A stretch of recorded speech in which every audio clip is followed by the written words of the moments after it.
एक गांव में एक लड़का रहता था। नाम था वीर।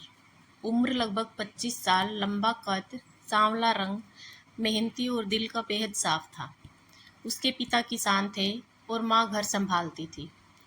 वीर ने 12वीं तक की पढ़ाई की थी, लेकिन शहर जाकर नौकरी करने के बजाय उसने अपने पिता का हाथ बटाना चुना।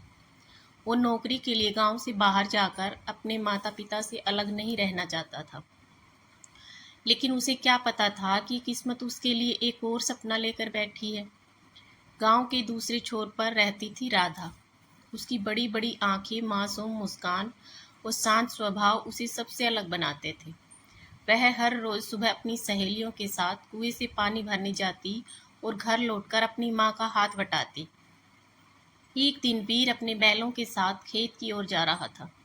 उसी समय राधा सिर पर पानी का घड़ा रखे सामने से आ रही थी। रास्ता संकरा था। वीर तुरंत एक तरफ हो गया और बोला, पहले आप निकल जाइए। राधा मुस्कुराकर बोली, धन्यवाद, बस इतना ही। न कोई लंबी बात, न कोई फिल्मी अंदाज, लेकिन दोनों ने पहली बार एक दूसरे को ध्यान से देखा। उस दिन के बाद जैसे दोनों की राहें रोज मिलने लगी। कभी मंदिर के बाहर, कभी खेतों के किनारे, कभी गांव के मेले में।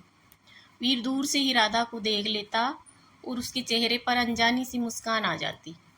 एक शाम गांव में सावन का मेला लगा। झूले, मिठाइयाँ, बांसुरी की आवाज़ और लोकगीतों की धुन से पूरा माहौल खिल उठा था। राधा अपनी सहेलियों के साथ मेले में आई थी। अचानक भीड़ में उसका छोटा भाई कहीं खो गया। राधा घबरा गई। उसकी आंखों में आंसू आ गए। उसी समय वीर ने उसकी आवाज़ सुनी, क्या हुआ? मेरा छोटा भाई नहीं मिल रहा। वीर बिना एक पल गंवाए पूरे मेले में उसे ढूंढने निकल पड़ा। करीब आधे घंटे बाद उसने उस बच्चे को खिलौनों की दुकान के पास रोते हुए देखा। वीर उसे गोद में उठाकर राधा के पास ले आया। अपने भाई को देखकर राधा की आंखों से खुशी के आंसू बह निकले। अगर आज तुम नहीं होते तो पता नहीं क्या हो जाता। वीर मुस्कुराया। अपने लोगों की मदद के लिए धन्यवाद नहीं कहते। राधा पहली बार उसकी आंखों में देर तक देखती रही। उस रात दोनों को नींद नहीं आई। वीर सोचता रहा, क्या यही प्यार है? और उधर राधा अपने दिल से पूछ रही थी, जिसका इंतजार कभी किया ही नहीं, क्या वह मेरी किस्मत है? उन्हें नहीं पता था कि उनकी प्रेम कहानी अभी शुरू ही हुई है। आगे उनके सामने ऐसे इम्तिहान आने वाले थे जो उनके प्यार, विश्वास और हिम्मत तीनों की परीक्षा लेने वाले थे। मेले वाली घटना के बाद वीर और राधा की जिंदगी पहले जैसी नहीं रही। दोनों रोज अपने अपने कामों में लगे रहते, लेकिन मन बार बार उसी एक चेहरे तक पहुंच जाता। सुबह जब राधा पानी भरने कुएं पर जाती तो उसकी नज़र अनजाने में उस रास्ते पर चली जाती जहां से वीर खेतों की ओर जाता था। और वीर, वह बैलों की रस्सी हाथ में लिए चलता तो खेत की तरफ देखता, लेकिन उसकी नज़रें राधा को ढूंढ रही होती।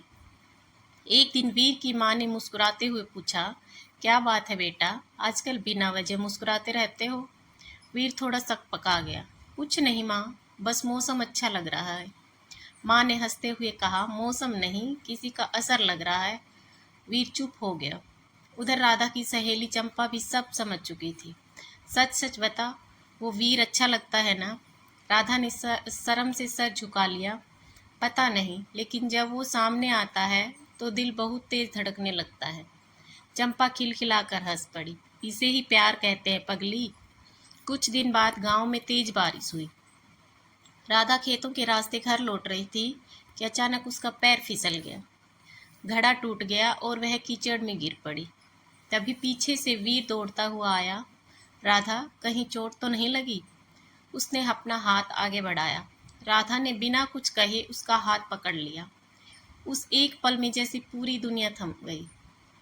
वीर ने उसे संभाला और पास खड़े पुराने बरगद के पेड़ के नीचे ले आया। बारिश तेज हो चुकी थी। दोनों पेड़ के नीचे खड़े थे।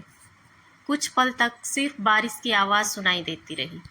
फिर वीर ने धीरे से कहा, राधा, मुझे नहीं पता यह सही है या नहीं, लेकिन अब तुम्हें देखे बिना मेरा एक दिन भी अच्छा नहीं गुजरता।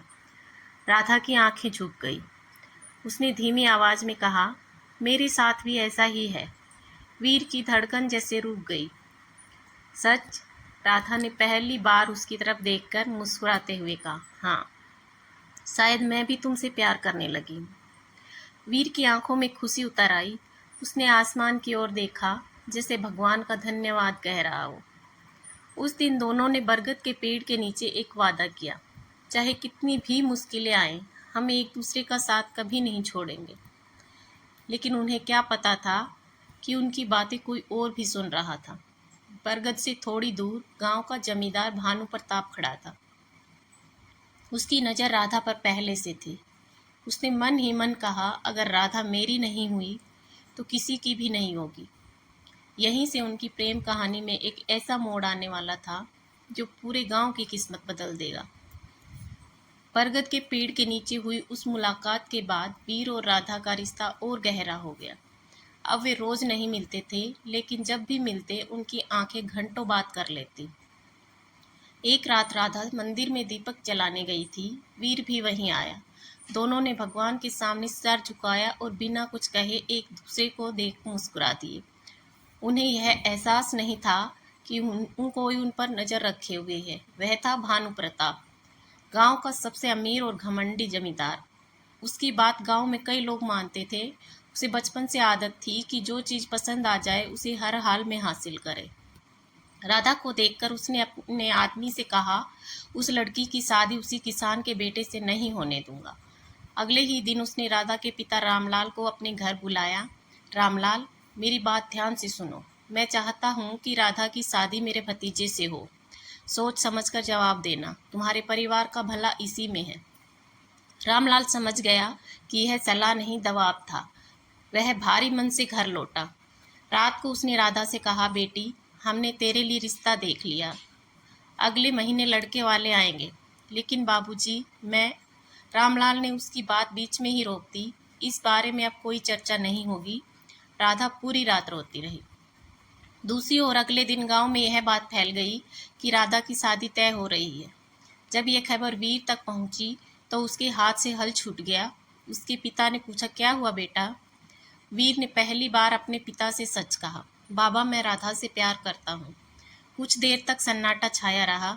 फिर उसके पिता ने गहरी सांस लेते हुए कहा, बेटा, प्यार करना गलत नहीं है, लेकिन यह रास्ता आसान भी नहीं है। अगर तुम्हारा प्यार सच्चा है तो पहले खुद को इतना मजबूत बनाओ कि दुनिया तुम्हारे सामने झुक जाए। उस रात वीर ने एक फैसला किया। वह भागकर शादी नहीं करेगा। वह अपने प्यार के लिए सम्मान से लड़ेगा।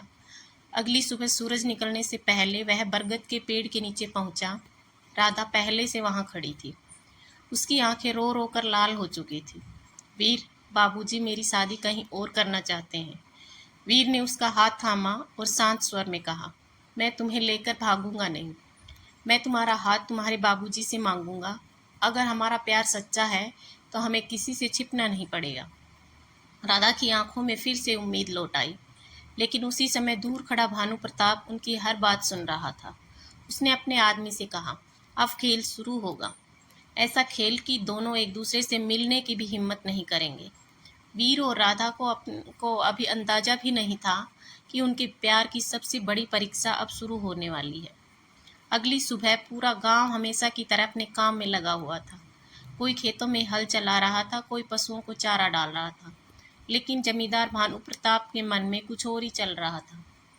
उसने अपने दो आदमियों को बुलाकर कहा, आज ऐसा खेल खेलो कि पूरा गांव वीर को चोर समझे। रात के अंधेरे में उसके आदमियों ने हवेली से कुछ चांदी के बर्तन उठाए और चुपके से वीर के खेत में रख दिए। सुबह होते ही भानु प्रताप ने पूरे गांव में हंगामा मचा दिया। चोरी हो गई, मेरी हवेली में चोरी हो गई। गांव वाले इकट्ठा हो गए। कुछ ही देर में उसके आदमी दौड़ते हुए आए, मालिक, चोरी का सामान तो वीर के खेत में मिला है। यह सुनते ही सबकी नजरें वीर पर टिक गई। वीर हैरान रह गया। मैंने कोई चोरी नहीं की। लेकिन कोई उसकी बात सुनने को तैयार ही नहीं था। दोपहर तक पूरे गांव में पंचायत बैठ गई। बरगद के पेड़ के नीचे चारपाइयां बिछी थी। गांव के बुजुर्ग, महिलाएं और बच्चे सब वहां मौजूद थे। सरपंच ने गंभीर आवाज में पूछा, वीर, क्या तुम कुछ कहना चाहते हो? वीर ने पूरे आत्मविश्वास से कहा, मैं किसान का बेटा हूँ। मैंने कभी किसी की एक मुट्ठी मिट्टी तक बिना पूछे नहीं उठाई। चोरी करना तो दूर की बात है। भानु प्रताप बीच में बोल पड़ा, अगर तुम बेगुनाह हो तो सामान तुम्हारे खेत में कैसे पहुंचा? पूरी पंचायत में सन्नाटा छा गया। तभी भीड़ के पीछे से एक कांपती हुई आवाज आई, वीर निर्दोष है। सबने मुड़कर देखा। वह राधा थी। पहली बार पूरे गांव के सामने खड़ी हुई थी। उसने हिम्मत जुटाकर कहा, जिस समय चोरी हुई उस समय वीर मेरे साथ मंदिर में था। वह चोरी कर ही नहीं सकता। यह सुनते ही गांव में कानाफूसी शुरू हो गई। राधा के पिता का चेहरा गुस्से से लाल हो गया। राधा, घर चलो। लेकिन राधा वहीं खड़ी रही। आज अगर मैं सच नहीं बोलूंगी तो सारी उम्र खुद को माफ नहीं कर पाऊंगी। तभी भी अचानक भीड़ में से एक बूढ़ा चरवाहा आगे आया। उसने कहा, मैंने कल रात भानु प्रताप के आदमियों को वीर के खेत की तरफ जाते देखा था। मुझे लगा कोई काम होगा, इसलिए ध्यान नहीं दिया। पूरा माहौल बदल गया। सरपंच ने भानु प्रताप की तरफ देखा। क्या यह सच है? भानु प्रताप कुछ पल चुप रहा। उसके माथे पर पसीना आ गया। गांव वालों को पहली बार उस पर शक होने लगा। लेकिन इससे पहले कि कोई और सवाल करता, भानु प्रताप गुस्से में वहां से चला गया। उसने जाते जाते धीमी आवाज में कहा, आज पंचायत से बच गया वीर, लेकिन मुझसे नहीं बचेगा। उधर पंचायत ने वीर को निर्दोष घोषित कर दिया। गांव वालों ने उससे माफी मांगी। राधा ने राहत की सांस ली। लेकिन वीर जानता था यह लड़ाई अभी खत्म नहीं हुई है। भानु प्रताप पहले से भी ज्यादा खतरनाक हो चुका था। उसकी अगली चाल वीर और राधा की जिंदगी हमेशा के लिए बदल सकती थी। पंचायत में बेइज्जती होने के बाद भानु प्रताप के मन में बदले की आग और भड़क उठी। उसने ठान लिया, अगर वीर और राधा एक नहीं हो सकते तो उनकी जिंदगी भी चैन से नहीं गुजरेगी। कुछ दिनों तक गांव में सब कुछ शांत दिखाई दिया। लोग अपने अपने काम में लग गए। लेकिन यह शांति सिर्फ तूफान से पहले की थी। एक शाम वीर अपने खेत में पानी लगा रहा था। तभी उसका छोटा भाई मोहन दौड़ता हुआ आया, भैया जल्दी चलो। राधा दीदी को भानु प्रताप के आदमी जबरदस्ती बैलगाड़ी में उठाकर ले गए हैं। वीर के पैरों तले जमीन खिसक गई। उसने बिना एक पल गवाए लाठी उठाई और अपने कुछ दोस्तों के साथ हवेली की ओर दौड़ पड़ा। उधर राधा को हवेली के एक कमरे में बंद कर दिया गया था। भानु प्रताप उसके सामने खड़ा होकर बोला, अगर वीर से रिश्ता तोड़ दोगी तो तुम्हारे परिवार को कोई नुकसान नहीं होगा। राधा ने उसकी आंखों में देखते हुए कहा, प्यार डर से नहीं टूटता है। चाहे मेरी जान चली जाए, मैं वीर का साथ नहीं छोड़ूंगी। भानु प्रताप गुस्से से कांप उठा। उसी समय हवेली के बाहर से वीर की आवाज गूंजी, राधा। वीर और उसके साथ हवेली के अंदर पहुंच चुके थे। भानु प्रताप के आदमी उन्हें रोकने लगे, लेकिन गांव के कई लोग भी वीर के साथ आ गए थे। अब यह सिर्फ दो लोगों की लड़ाई नहीं थी, बल्कि सच और झूठ की लड़ाई बन चुकी थी। हंगामे के बीच राधा किसी तरह कमरे से बाहर निकल गई। उसी समय भानु प्रताप ने गुस्से में वीर पर लाठी से वार किया। वीर संभल नहीं पाया और जमीन पर गिर पड़ा। वीर! राधा चीख उठी। गांव वालों ने तुरंत भानु प्रताप को पकड़ लिया। सरपंच और पुलिस भी वहां पहुंच गई। भानु प्रताप के आदमियों ने डर के मारे सच्चाई बता दी। झूठी चोरी के आरोप से लेकर राधा को अगवा करने तक सब कुछ उसी की साजिश थी। भानु प्रताप को हथकड़ियां लग गई। जाते जाते उसने पहली बार सिर झुका लिया। कुछ दिनों बाद वीर पूरी तरह ठीक हो गया। इस घटना के बाद राधा के पिता ने रामलाल ने वीर के घर जाकर उसके पिता का हाथ पकड़ा और कहा, मैंने तुम्हारे बेटे को समझने में बहुत देर कर दी। अगर वीर तैयार हो तो मैं अपनी बेटी का हाथ उसे देना चाहता हूँ। वीर की माँ की आंखों में खुशी के आंसू आ गए। कुछ ही महीनों बाद पूरे गांव में शहनाइयाँ गूंज उठी। बरगद के पेड़ के नीचे जहाँ कभी दो दिलों ने एक साथ निभाने का वादा किया था, आज उनकी शादी हो रही थी। फेरे लेते समय वीर ने मुस्कुरा कर कहा, याद है, हमने यही एक वादा किया था। राधा ने उसका हाथ कसकर थाम लिया। हाँ, और आज भगवान ने यह वादा पूरा कर दिया। पूरा गांव फूल बरसा रहा था।